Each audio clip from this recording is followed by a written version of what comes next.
Abertura. Fotos em preto e branco. Diversos jornais nos anos 30 com notícias sobre a possibilidade do voto feminino no Brasil. Mulheres em passeata. Mulher coloca a cédula de votação. Mulher discursa para a multidão. No centro, 90 anos de voto feminino.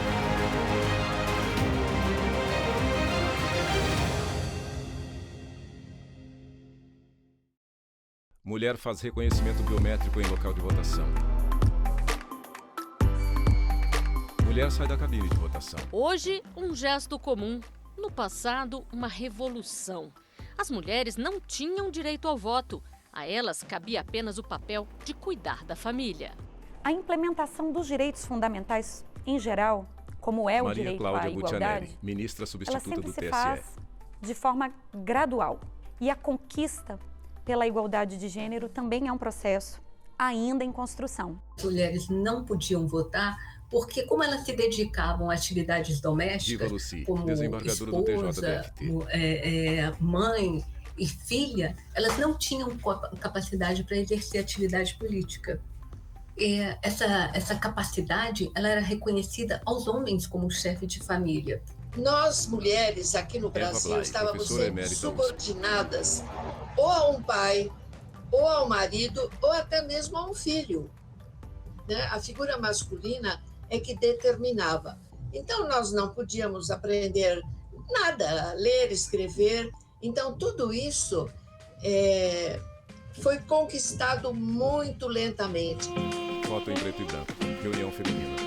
Mas elas queriam mais, queriam ultrapassar os limites domésticos. Surgiu então o movimento sufragista. Inspiradas em outras mulheres, as brasileiras foram à luta pelo direito ao voto, pelo direito de participarem do sufrágio. As sufragistas, elas eram aquelas pessoas que lutavam pelo voto feminino, porque o voto era negado à mulher exatamente por conta das atividades domésticas. É como se elas não pudessem votar. As sufragistas, elas lutaram pelo sufrágio, elas lutaram pelo direito de votar, elas lutaram pelo direito de ser votadas, elas lutaram pelo direito de participar das questões políticas. As mulheres só vão ser Blay, professora emérita cidadãs na hora em que nós podemos estudar, porque trabalhar a gente sempre trabalhou, né? Com ou sem remuneração, as mulheres do Brasil sempre trabalharam. Mas a nossa condição de cidadania, ela foi conquistada aí sim no nível da lei.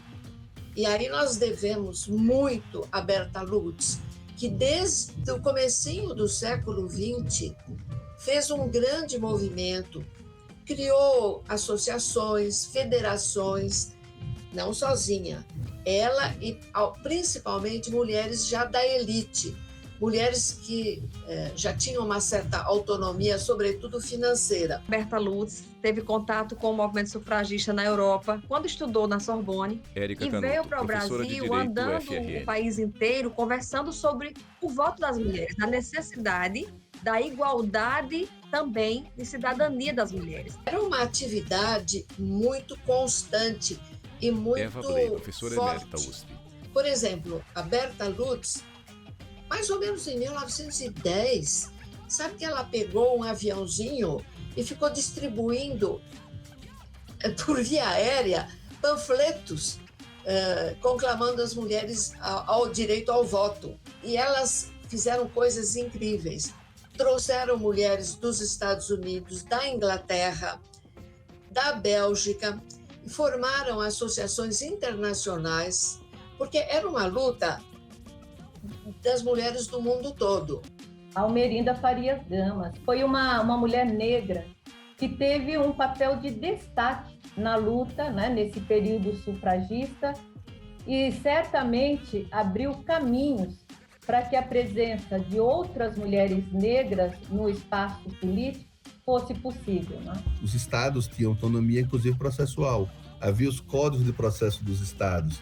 Quando ele denominava Estados Unidos do Brasil, ele quis colocar esse modelo que ainda hoje tem nos Estados Unidos, né, que os estados são autônomos. Então havia códigos de processo civil para cada estado, legislação muito forte. Você não tinha esse sistema de legislação uniformizada no federal que nós temos hoje. Então, por isso que essas legislações esparsas dos estados e dos municípios puderam autorizar o voto. Berta Lúcia veio ao Rio Grande do Norte. No Rio Grande do Norte, ela teve contato com o governador da época, que era Juvenal Lamartine, convenceu o Juvenal Lamartine a mudar a lei. A lei foi mudada em 1927, a Lei 660, que essa lei permitiu que as potiguares, as mulheres do Rio Grande do Norte, votassem nas eleições de 5 de abril de 1928. Foram 15 mulheres que votaram nessas eleições. O Rio Grande do Norte foi o primeiro estado a permitir o voto para mulheres. Celina Guimarães Viana se registrou em Mossoró e foi a primeira eleitora da América Latina. A Celina, ela é minha avó, né? A Celina era uma mulher que a gente viu que ela era um pouco acima do tempo dela. Ela quis que a mulher votasse, porque era através do voto que a mulher ia conseguir um pouco de liberdade, porque a mulher não estudava, não tinha direito a ir para a faculdade, o marido recebia o salário da mulher, né? Então ela tinha uma visão aberta, uma visão ampla. O Eliseu era um marido que acolhia essas ideias dela. Acredito que ele foi um incentivador para que ela tivesse essa vontade de conquistar, né? Porque eram mulheres criadas para ser donas de casa. Ela não tinha o perfil. A gente nasceu já com o voto sendo, vamos colocar, igualitário, Gina né? Viana, professora. Então a gente não tinha essa dimensão da importância que a Celina exerceu sobre a política brasileira, né? Se não fosse por ela, nem na faculdade a gente estaria assim, colocando na seguinte importância. A mulher lutou primeiro para estudar, né? Para ter ser cidadã, ter os direitos igualitários ao homem, porque a gente não tinha isso antes. O voto veio nessa conquista. Elas quererem ter o direito, um lugar ao sol, ter o direito de participar politicamente, porque se elas não fossem ouvidas, se não tivesse ninguém representando elas lá, como é que elas iam colocar as questões dela? Né? Teve uma época que a mulher não era considerada nem cidadã, eles questionavam isso. O voto foi uma das consequências da luta dessas mulheres. O primeiro voto em Mossoró, que se registra, foi por decisão judicial. Se conquistou judicialmente o direito de votar. E com isso, passou-se também, no Rio Grande do Norte, a primeira prefeita eleita. Depois, a primeira deputada eleita no Rio Grande do Norte foi pioneira no direito de voto, sobretudo por conta da luta de suas mulheres. Aliás, as lutas também precisam de parceiros da luta. Nessa mesma eleição, quando a Berta Lúcia esteve no Rio Grande do Norte, ela convenceu, esteve nas ruas, nas cidades, nos alpendres das fazendas e conheceu Alzira Soriano. Alzira Soriano era uma viúva e fazendeira, administrava a fazenda do pai, e ela viu em Alzira Soriano uma grande administradora e convenceu Alzira Soriano a se candidatar. Ela foi eleita a primeira prefeita da América Latina. Existia essa vontade de participar na política. Eva Blay, professora emérita USP. Impossível. Por exemplo, uma mulher se candidatou a prefeita, isso aconteceu no Rio Grande do Norte, e ela conseguiu se eleger, mas um ano depois, imediatamente ela perdeu o cargo, porque Getúlio fechou o espaço para as mulheres. Em 1932, o Brasil ganhou o primeiro Código Eleitoral, que considerou o eleitor o cidadão maior de 21 anos, sem distinção de sexo. As mulheres conquistaram assim o direito ao voto. Eu costumo dizer que com o Código de 32, nasceram figuras, nasceram palavras que não existiam. Maria Cláudia eram Butianelli, silenciadas na ministra época. substituta do TSE. Foi com o Código de 32 que nasceu a eleitora. Não existia eleitora, existia eleitor. Foi com o Código de 32 que nasceu a candidata, que era uma figura que também não existia, só existia candidato. Então foi com o nosso código que nasceu a cidadã. E essas palavras, essas figuras que hoje são normalizadas entre nós, parece normal falar da cidadã, da candidata, da eleitora, nesse caminhar de 90 anos, eu acho que hoje precisamos lançar nossos olhares sobre outras palavras, sobre outros papéis que insistem em se concentrarem apenas na figura masculina. Nós, mulheres, eu acho que temos uma responsabilidade um pouco diferente. Por quê? Porque nós introduzimos no feminismo a igualdade. Eva Bley, professora emérita USP. Isso? Igualdade de oportunidades. Isso não existia, foi o feminismo que trouxe essa possibilidade de que todos sejam iguais dentro das suas possibilidades. Esse respeito, os direitos humanos, foi o feminismo que difundiu. Então, eu acho que o direito ao voto, principalmente o voto da mulher, ele traz uma outra dimensão. Quando a gente conquistou isso, Gina Viana, professora, com todo esse pacote, o nosso direito de ser mulher, de poder mudar determinadas coisas, né? Teve a Lei Maria da Penha, teve o divórcio, a gente não podia ficar com os filhos, se o marido quisesse ficar com os filhos, ele ficar salarial, né? Salários igualitários, que hoje a gente ainda está aí nessa luta. Quantas mulheres fazem a mesma função e recebem menos, não tem... Na política, quantas mulheres ainda querem, mas ainda não tem um lugar para elas, eles ainda acham que a mulher não é tão capaz quanto o homem, né? Até 1932, Érica Canuto, professora de Direito FRN. Voto, né, as mulheres tinham acabado de conseguir o direito de estudar, né, houve uma publicação 100 anos antes houve uma publicação de uma outra potiguar chamada Nízia Floresta. Ela escreveu um livro chamado Direito das Mulheres e Injustiça dos Homens, em que ela denunciava por que as mulheres não podem estudar. E ela tem uma frase que ela diz assim, por que não ocupamos a política? Porque não temos estudo. Por que não temos estudo? Porque não ocupamos a política. Em 1932, o voto feminino era facultativo. A eleição era sempre, na época do Império, era censitária. Quem tinha dinheiro votava, quem não tinha direito não votava. Mas votava as mulheres solteiras, as mulheres que tinham condições econômicas, mas as mulheres casadas não foram autorizadas a votar. O problema é que no regime jurídico de 32, a despeito da instituição da possibilidade do voto feminino, havia outros critérios de alistamento eleitoral, e um deles era a questão da alfabetização. E na época, estudar também era uma luta feminina. E muitas mulheres não eram alfabetizadas. Então, a introdução desse critério acabou por alijar uma parcela significativa da nossa população feminina do direito ao voto, em especial as mulheres negras. E aí a gente precisa voltar um momento histórico de 1932, a gente ainda não tinha sequer 50 anos da abolição da escravatura. Então havia ainda um processo de marginalização social da população negra.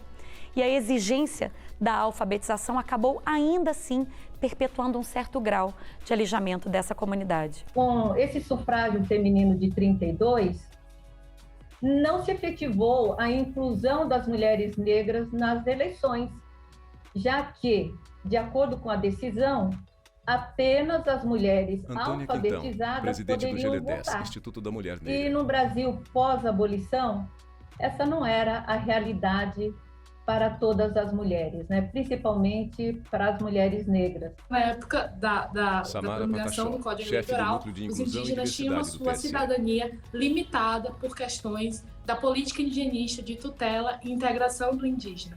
Então, estou falando do indígena como um todo, quem dirá as mulheres indígenas. Então, com certeza, a cidadania plena não era exercida pelos indígenas, muito menos pelas mulheres indígenas, nesse contexto de 32. Vinheta. Jornal impresso nos anos 30. Ao longo dos anos, o voto feminino evoluiu. Em 1932, era permitido apenas para mulheres maiores de 21 anos com renda comprovada. Em 1934, a idade passou para 18 anos. Já em 1945, o voto se tornou obrigatório para funcionárias públicas e, em 46, para todas as eleitoras alfabetizadas. Em 88, passou a ser facultativo para jovens com 16 e 17 anos. É um marco histórico, social, Maria Cláudia Buccianelli, ministra substituta do TSE. A nossa justiça eleitoral nasce com a conquista do direito ao voto feminino. Então, a gente pode dizer que a justiça, que é uma palavra feminina, Por origem, a justiça eleitoral nasce lado a lado com uma relevante conquista feminina, que era a conquista do direito ao voto. A gente deve essa conquista a muitas sufragistas, que ainda no século anterior, a gente vai falar de Nísia Floresta, que escrevia sobre a educação como instrumento de emancipação feminina 100 anos antes do Código de 32, o Código Eleitoral de 32. Então nós temos uma corrente histórica de fabulosas mulheres que ousaram lutar por igualdade. A partir de 88 é que os Samara povos Pataxó, indígenas chefe do Núcleo de Inclusão e Diversidade do esse TSE. direito de serem cidadãos plenos, sujeitos de direitos, todos os direitos, como qualquer cidadão brasileiro, independentemente, né, de ser indígena ou não. Mas antes mesmo da promulgação da Constituição de 88, ainda na Constituinte, os povos indígenas tomaram essa consciência da importância de votar e também de ser votado. Toda vez que a gente participa e tem voz ativa, a gente muda um bocadinho das coisas que estão em volta da gente. Se a gente não puder participar, como que a gente vai mudar o que está em volta da gente? Como é que a gente vai fazer que o mundo enxergue aquilo que a gente necessita? O voto é a melhor forma de exercício de cidadania, de você fazer com que o Brasil tenha o seu rosto e a sua forma de pensar. Se você não vota, e é por isso que nas nossas campanhas nós falamos que o voto não tem preço, o voto tem consequência. Se você não vota, a consequência é danosa para a democracia, mas sobretudo para a pessoa que não vota, porque ele não vai estar externando, através do voto, o seu pensamento, sua visão de mundo. Por isso que o voto e cidadania, voto e democracia são irmãs siamesas. O voto deu direito à mulher a exercer politicamente a cidadania, a se colocar no espaço dela, a ter profissão, né? Escolher ir para uma faculdade, a ter direito ao trabalho que elas não tinham, a ter a liberdade de não ser só uma mulher do lar, uma mulher que não tinha, era privada de conhecimentos. O voto e o direito de votar hoje deu para a mulher toda a liberdade que ela pode ter para conquistar as coisas que ela necessita. Não, ainda estamos na luta de igualdade, acho que uma série de gêneros, né?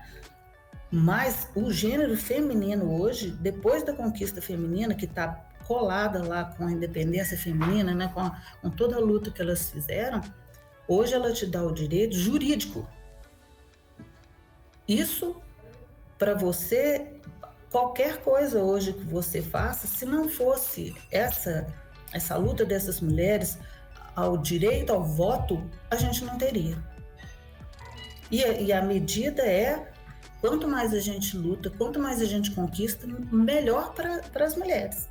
No caso do parlamento, a gente só tem a deputada Joênia Wapichana, uma única mulher, né, indígena, eleita deputada. O ganho é essa força, né, que as mulheres vão ganhando, sabendo que elas podem conseguir. A Joênia conseguiu, então outras mulheres também têm esse potencial de se articular, de ter esse ganho, de ter uma representação no Congresso Nacional, mas também nas demandas locais, dentro das prefeituras e câmaras de vereadores. Então, tem essa tomada de consciência e mobilização em prol disso. Samara Pataxó, chefe do Núcleo de Inclusão e Diversidade do TSE. Ocupando diversos lugares. As mulheres negras passaram a ter o direito ao voto na medida em que tiveram acesso à escolaridade, acesso à educação. Antônia Quintão, presidente do GLE10, Instituto da Mulher Negra. Eu costumo dizer que é um processo em andamento. Ainda hoje nós estamos querendo participar desse cenário político que não se limita apenas ao voto, mas também em ter mulheres negras para serem votadas, né? Então, a representatividade tanto é importante, né, para que as pessoas até se sintam mais motivadas e se reconheçam nessas candidatas, nesses candidatos negros. Eu fico muito feliz de trabalhar nas eleições, de ver as pessoas, de ter esse contato com as pessoas que estão lá, ver a postura das pessoas, que vai mudando aos pouquinhos, né, o interesse. Mas é muito importante essa participação. As mulheres devem se engajar também mais, e à medida também que a gente tem essa visão maior, começa a trabalhar mais com a eleição, você também vai abrindo o seu horizonte para ter essa abertura política. Isso é muito importante. O direito de votar é uma conquista do povo brasileiro, uma conquista das mulheres, uma conquista das classes menos favorecida. Portanto, a importância e o valor que tem o voto é do cidadão e a cidadã brasileira poder escolher os seus representantes de forma democrática. E eu voto há bastante tempo já. Sempre porque eu quero Bárbara Barbosa, intérprete de Libras. A mim, mulheres que me representem de verdade. É muito importante que as mulheres participem da vida política do nosso país, porque elas sabem, igual a nós, que a gente vive, as nossas experiências, e é nelas que eu quero votar. O voto para mim é importante porque é ali na urna que eu defino quem vai me representar. E nesses 90 anos de voto feminino, a gente ainda tem muito que avançar. E por isso que as mulheres votando, elas podem fazer a diferença. E o voto é importante para mim por isso, porque é a representatividade minha no parlamento. Tirar o título aos 16 anos é garantir que a juventude participe da construção de um Brasil melhor. Tirar o título aos 16 anos é garantir a manutenção da democracia. Tirar o título aos 16 anos é exercer o nosso direito cidadão. E é por isso que eu tirei o meu título aos 16 anos. Isso foi uma conquista nossa, para a juventude, para a gente conseguir construir um Brasil cada vez mais com a nossa cara e uma juventude cada vez mais ativa. As mulheres já são maioria no eleitorado brasileiro. Nas eleições de 2022, cerca de 77 milhões de eleitoras devem ir às urnas exercer a cidadania. Mais do que uma obrigação, o voto é a garantia da democracia. A condição de ser mulher, Samara ela Patachon, não nos faz chefe do ser Núcleo de inferior, Inclusão e Diversidade, né, do TSE. a condição do outro gênero, de homens, né? Então, mulheres, elas podem votar, elas podem ser votadas, elas têm direito, né, de estar representando segmentos da sociedade que votam nela, mas também de nós, mulheres eleitoras, termos essa consciência de que nós também somos importantes para a escolha das pessoas que vão decidir o nosso futuro, né? Então, essa tomada de consciência nossa, como mulheres, é muito importante, porque a gente sabe que é determinante para o nosso presente, sobretudo para o nosso futuro. Acho que a coisa mais moderna é isso, né? São as cotas para as mulheres, porque você não basta mudar a lei se não mudar a cabeça patrimonialista e machista das pessoas. Você pode ter uma lei dando acesso universal para as candidaturas e de fato não se concretizar. Então, é por isso que a importância das cotas. O Brasil não será uma democracia plena, uma democracia completa, sem que a diversidade, né, ou incluindo aqui a população negra, né, sem que a população negra participe efetivamente dos rumos do país. Essa diversidade precisa estar presente em todas as áreas, né? Nas instituições Antônia Quintão, de ensino, presidente do GLDES, nos meios Instituto de da Mulher Negra. na ciência, na cultura, enfim, em todos os setores. Eu acho que o que representa hoje é o que representa no passado, é o que vai representar sempre, porque a representação é de um valor inafastável. A representação é o seguinte: eu preciso votar para ajudar a fazer o melhor para o ambiente onde eu vivo. Eu preciso contribuir, eu faço parte dessa sociedade, eu integro essa Diva sociedade. Lucy, desembargadora do TJDFT. Então, integrando essa sociedade, eu preciso participar porque eu sou uma pessoa ativa, eu tenho conhecimento, eu posso contribuir para melhorar a vida das pessoas, para melhorar a minha própria vida. Nós temos que ter essa consciência de que, ao exercer o voto, a gente está depositando ali uma esperança de um futuro melhor, a gente tem que ler mais, a gente tem que se informar mais, a gente tem que estudar mais, entender, ver as campanhas, tentar se informar. A internet dá tanto acesso a gente a ter informação sobre os candidatos, há tanta transparência nisso, então a gente tem que realmente buscar. E a mulher, ela tem que buscar também pessoas que representem, que vão também lutar por nossos direitos. Isso é muito importante. O voto Gina Viana, é a maneira que a gente tem de fazer boas escolhas, de colocar o nosso direito de cidadã, de exercer esse direito, de procurar uma linha de pensamento, procurar uma política que seja justa, representada por um político. Mas nós podemos começar assim na escolha para votar. Documentário produzido em parceria com o Tribunal Superior Eleitoral. Créditos finais, direção Diogo Ramos. Produção Bárbara de Alencar. Roteiro e edição Flávia Metzger. Assistentes de produção Ana Rita Guedes e Luciano Oliveira. Imagens Francisco Cosme do Sul. Assistência técnica Cláudio Júnior e o Eric Rodrigues. Montagem e finalização Leandro Tavares. Direção de arte Sérgio Coelho Júnior. Videografismo Leonardo Veloso. Agradecimentos. Arquivo Nacional. CPDOC FGV. Fundação Biblioteca Nacional. Tribunal Superior Eleitoral e TV Senado. Núcleo de Programação Rosa Vazio. Núcleo Técnico Fábio Guedes. Núcleo de Produção de Programas Flávia Soledade. Supervisão Coordenadoria de Gestão da TV e Rádio Justiça. Secretaria de Comunicação Social STF. 90 anos da Justiça Eleitoral. Realização TV Justiça, 20 anos.